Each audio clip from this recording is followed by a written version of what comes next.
Hello, everyone, and welcome to the Your Mark on the World show. I'm your host, Devin Thorpe, and we're producing this episode for GoodCrowd.info. And our guest today is Jillian Sidoti, who is an attorney who works in helping entrepreneurs with their crowdfunding and fundraising efforts. Jillian, welcome very much to the show. We're so excited to have you.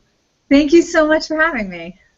We connected at a conference in Houston last summer, and I've been excited to have you on the show ever since we met.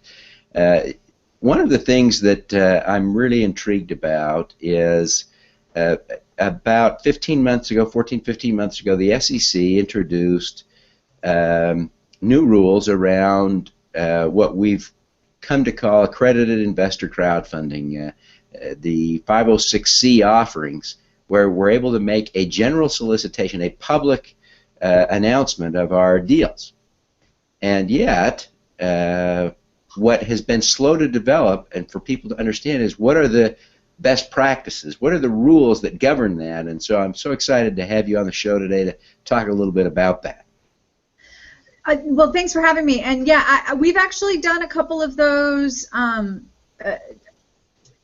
accredited investor, what you refer to as accredited investor crowdfunding offerings over here. And I'll tell you right now, there is really still, you have to be able to build that trust. And so the fact that you can use general solicitation really just helps with making sure that you don't get in trouble with the feds or your state securities regulators. That's been my experience, because still the personal relationship between the company, especially for brand new entrepreneurs or entrepreneurs who are startups, the relationship between the company and the investor is tantamount to any type of advertising you could actually do.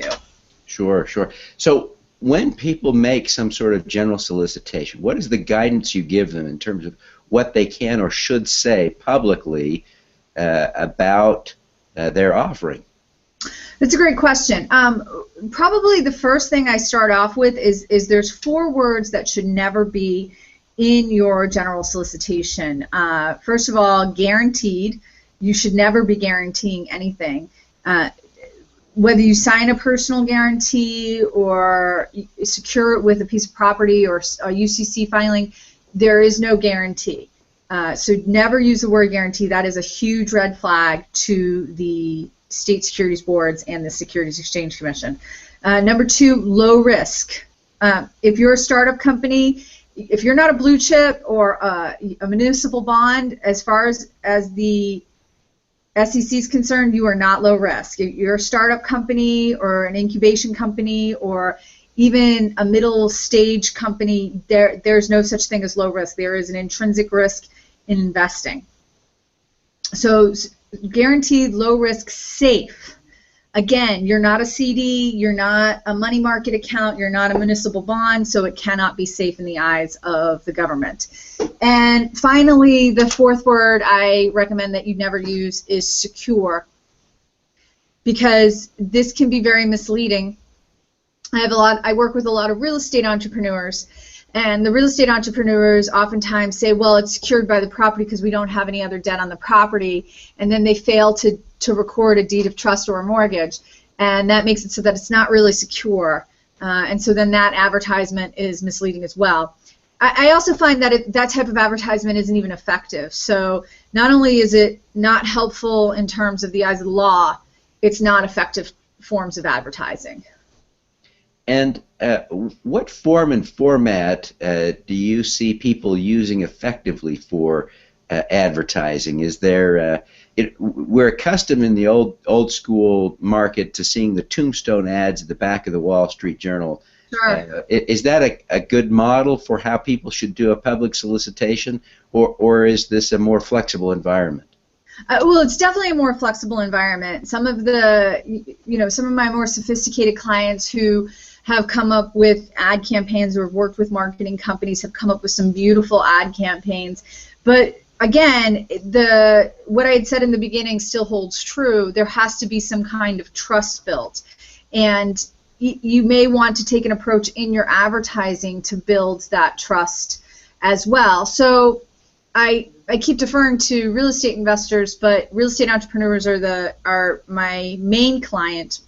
And what I tell them is to stick with what you know, and therefore go out and teach people what it is that you do. Educate people about what your company does, what your philosophy is, anything that a major company would do that is traded on the NYSE or the NASDAQ. Apple, when they're out looking to bring up their stock price, they don't go out and say, hey, everybody, you should buy our stock price because it's $300 a share now, and we think it's going to go up to $600 a share. Instead, they come out with the greatest new product that they have, and they show you the design, and they show you how it works, and they show you, the ingenuity behind it. So really, you should take that framework and work it into your own business model. What makes you unique? What's the unique proposition? What problem do you solve? And present that to the world. No one's going to steal your secrets. Yeah. I wonder if there's kind of a follow-up question I'd like to ask you, and that is, as you talk to your clients about raising money, how do you decide or coach them with respect to choosing to do a 506B offering, which would be a traditional private placement, or a 506C offering, which has the general solicitation feature? How do you help them decide? That's such a great question. It really comes down to this. Do you have any friends or relatives that are not accredited investors that would like to invest in this, that you don't want to turn away? And if they say yes to that, then I suggest that perhaps 506C is not the right path for them. Or, we also tend to look at what city they live in and what's the demographic of the city that they live in. Because the reality is most of your investors are going to come right from your own backyard. They're not going to come from some, exotic land. I'm in Southern California, so for maybe a Southern California person, an exotic land would be Manhattan.